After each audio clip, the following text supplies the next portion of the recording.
So just before we start, just a bit of housekeeping. Tori.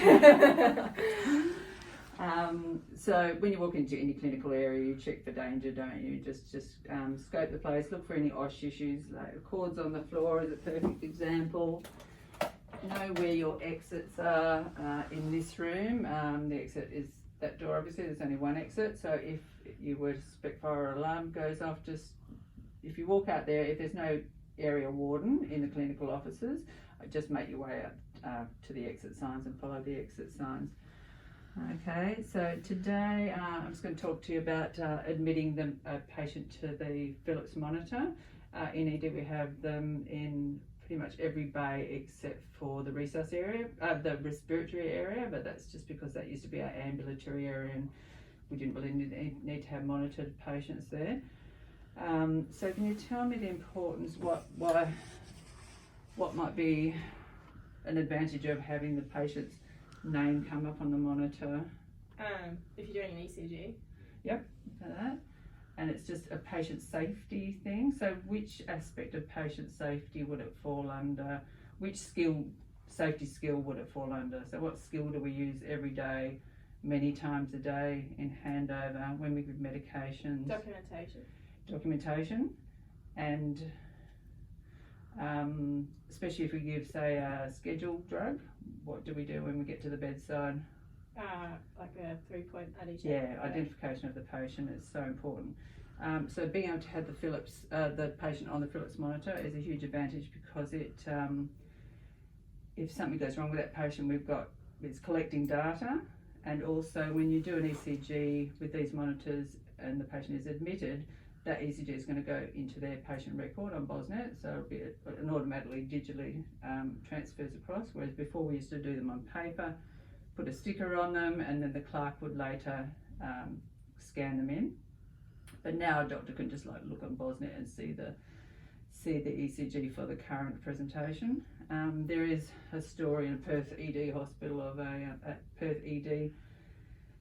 a patient, and even when I started working here, we used to print out the ECGs, put the sticker on, show it to the doctor, but there is a story of a patient who the wrong sticker went on the ECG, and that patient, they thought this particular patient was having an MI, and they actually went to cath lab. So it was a series of errors. They were fine, but meanwhile the patient who was having the MI wasn't getting the timely treatment. So I'm not sure if it was to do with that, but then they brought in a strict rule that you're just not allowed to put stickers on ECGs here at all. They've all got to be admitted on the monitor. So just to talk about the framework for patient identification, it's an important thing. We do it every day. We do it at handover, we do it when we give medications.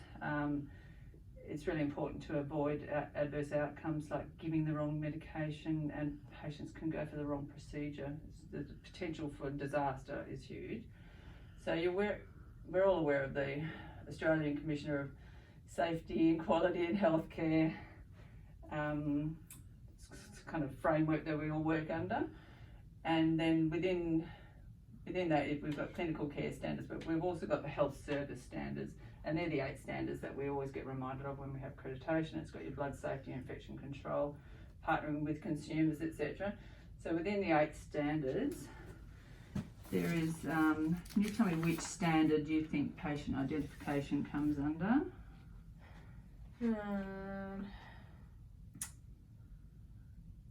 The communicating for safety, potentially. Clinical governance. Yeah, well, there's got the potential to overlap with all of them, hasn't it? Because medication safety, obviously, we have to identify.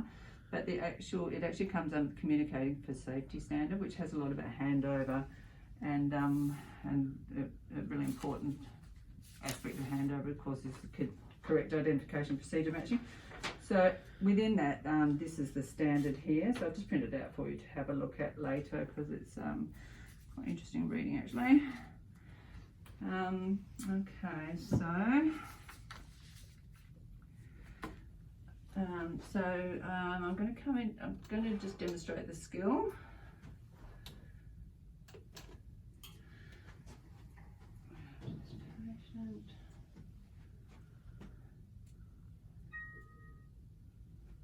morning, Mr. Smith.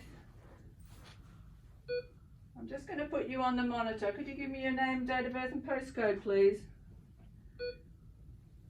I'm also going to check your stickers to get his postcode. So he's attached to the monitor.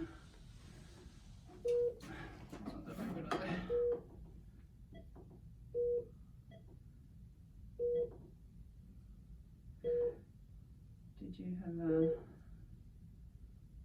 one up in the use? Is it not working? Do I just put in any? Or just write anything, and then for the MRN you can just make a number up.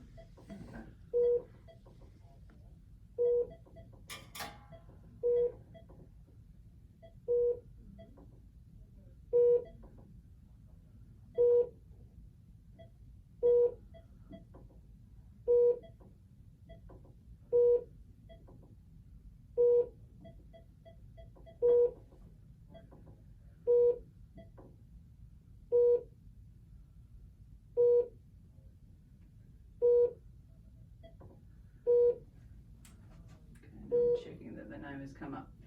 Right, so I've done the skill. I'm just going to talk you through what I just did then.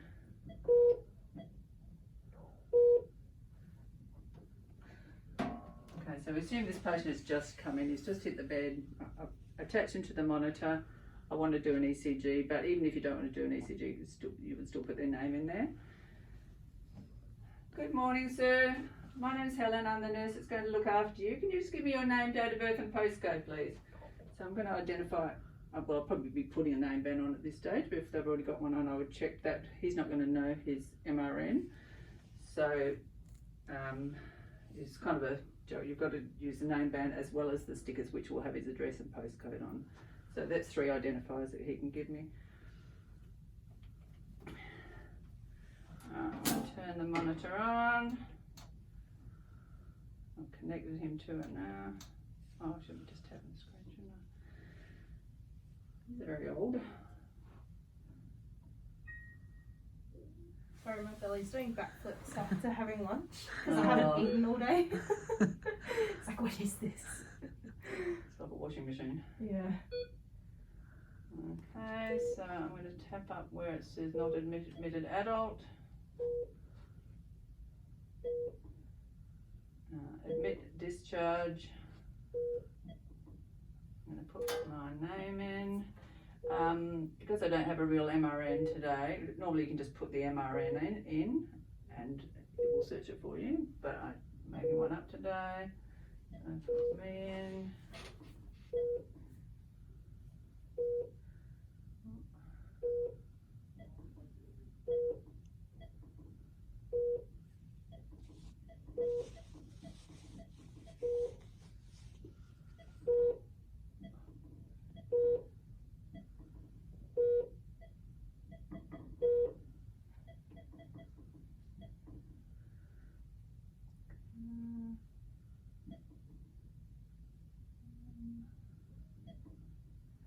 And I'm checking the display to make sure that my name is, my own name is on the display, because it's all pointless doing all that. You must do that check at the end.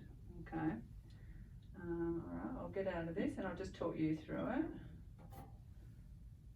Oh, yep, that's right. I'll make sure that up it's a bit easier to use. Okay, and as I said, before you put them on the screen, it's very important to identify the patient, because there's potential to put the wrong patient into the monitor. Okay. Sure. Talk you through. So I'm just gonna check his wristband to see what the identifiers are, and ask him for his full name, date of birth, and postcode. Yep, postcode could be the address, just a third identifier. Yeah, okay. And then tap the screen. These are a bit different. It does it a bit different, doesn't it? So normally, you would, I think, with the ones that you just tap adult, Yeah. Oh, okay. and it would come up on that automatically. But tap it anyway. Tap that. Yep. And you have to scroll down. Admit discharge. Now you're going to have to. Normally you would just be able to put the MRN in because you'd have the sticker in front of you. Yeah. But in this case, I'll just get you to type in your name if you like.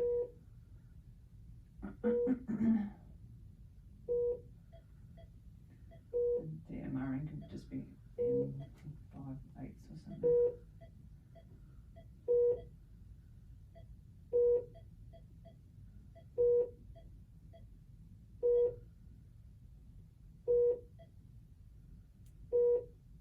And what do I do now? I'll just close that box because I don't want to open. Okay, now confirm. Okay, now just check that it's come up on the top.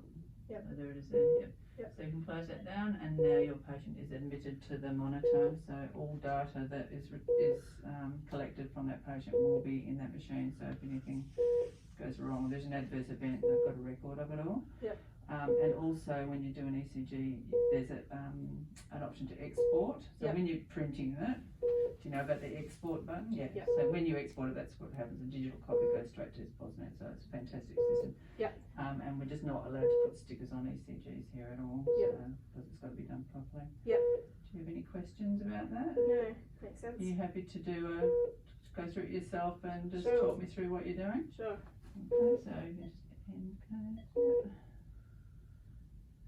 Cool. So I would go up to the patient and ask for them to confirm their full name, date of birth, and a third identifier, being their address or their postcode. Look at their wristband to make sure it all corresponds. And then I would go up to the monitor and click on the screen and admit them to the monitor, just so that everything we do on here is shipped to the right patient. So I'm going to click on the non-admitted part and then scroll down, admit/discharge, and click that, and then put in the first name and last name as per the sticker. I can look at the stickers to make sure that corresponds.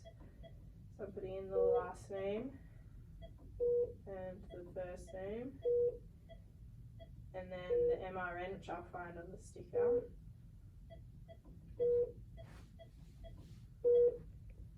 And then I'm going to click adult, and then I'm just going to X out of that and confirm. And it's popped up, so I'm just going to make sure that the right name and MRN has popped up, which it has. And then just click X and Perfect. it's all on. Well done. Excellent. So that's done then. I will just, if you wouldn't mind just doing a quick feedback form Sure. for me. Do you have any questions about that? Okay. No. So what area are you working in at the moment? Assessment. Okay.